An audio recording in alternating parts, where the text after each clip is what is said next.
Marc chapitre 7 dans la Bible du Semeur. Des pharisiens et des spécialistes de la loi venus de Jérusalem se rassemblèrent autour de Jésus. Ils remarquèrent que certains de ses disciples prenaient leur repas avec des mains impures, c'est-à-dire qu'ils ne s'étaient pas lavé les mains. En effet, les pharisiens et les juifs en général ne se mettent jamais à table sans les avoir soigneusement lavés. Ils observent ainsi la tradition de leurs ancêtres.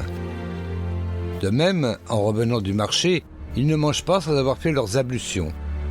Ils ont reçu beaucoup d'autres traditions qu'ils observent, comme celle de laver rituellement les coupes, les pots et les vases de bronze. Les pharisiens et les spécialistes de la loi demandèrent donc à Jésus « Pourquoi tes disciples ne se conforment-ils pas à la tradition de nos ancêtres? Pourquoi prennent-ils leur repas avec des mains impures ?» « Hypocrite, leur répondit-il.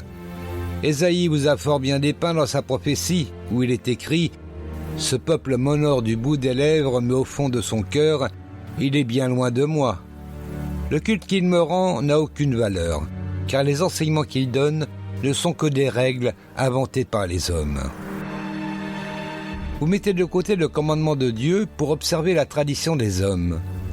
Puis il ajouta « Ah, vous réussissez parfaitement à mettre de côté le commandement de Dieu pour établir votre propre tradition. En effet, Moïse a dit « Honore ton père et ta mère, et que celui qui maudit son père ou sa mère soit puni de mort. » Mais vous, que dites-vous? Si un homme dit à son père ou à sa mère « La part de mes biens avec laquelle j'aurais pu t'assister est corban », c'est-à-dire offrande à Dieu, alors vous ne le laissez plus rien faire pour son père ou sa mère. Voilà comment vous annulez la parole de Dieu par votre tradition, celle que vous vous transmettez. Et vous faites bien d'autres choses du même genre. Puis Jésus appela de nouveau la foule et lui dit « Écoutez-moi tous, comprenez-moi bien. Rien de ce qui vient du dehors et qui pénètre dans l'homme ne peut le rendre impur. C'est au contraire ce qui sort de l'homme qui le rend impur. Si quelqu'un a des oreilles pour entendre, qu'il entende. » Lorsque Jésus, laissant la foule, fut rentré à la maison, ses disciples lui demandèrent de leur expliquer le sens de cette image.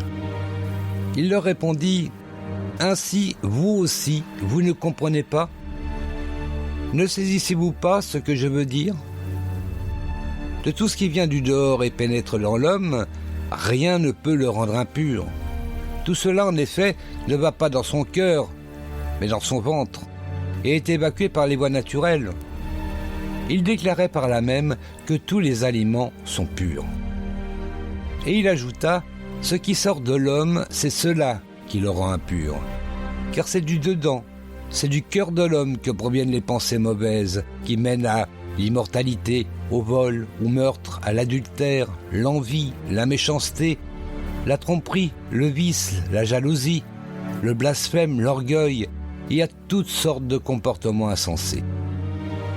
Tout cela sort du dedans et rend l'homme impur. » Jésus partit de là et se rendit dans la région de Tyr. Il entra dans une maison. Il ne voulait pas qu'on sache qu'il était là, mais il ne put cacher sa présence. En effet, à peine était-il arrivé qu'une femme qui avait entendu parler de lui et dont la fillette était sous l'emprise d'un esprit mauvais, vint se jeter à ses pieds. C'était une femme païenne, originaire de Syrophénicie. Elle le supplia de chasser le démon qui tourmentait sa fille. Jésus lui dit « Laisse d'abord se rassasier les enfants de la maison, car il ne serait pas convenable de prendre le pain des enfants pour le jeter aux petits chiens. » « Sans doute, Seigneur, reprit-elle, mais les petits chiens qui sont sous la table mangent les miettes que laissent tomber les enfants. » Et Jésus lui répondre « À cause de cette parole, va, retourne chez toi, le démon vient de sortir de ta fille. » Elle rentra chez elle et trouva son enfant couché sur le lit. Le démon était parti.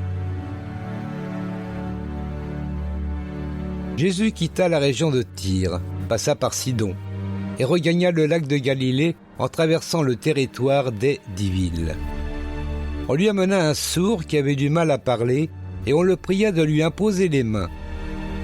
Jésus l'emmena seul avec lui, loin de la foule. Après avoir posé ses doigts sur les oreilles du malade, il les humecta de salive et lui toucha la langue.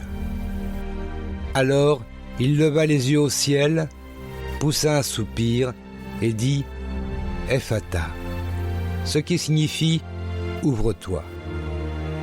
Aussitôt les oreilles de cet homme s'ouvrirent, sa langue se délia et il se mit à parler correctement. Jésus recommanda à ceux qui étaient là de ne rien dire à personne. Mais plus il leur défendait et plus ils en parlaient. Remplis d'étonnement, les foules s'écriaient « Tout ce qu'il fait est magnifique. Il fait entendre les sourds et parler les muets. »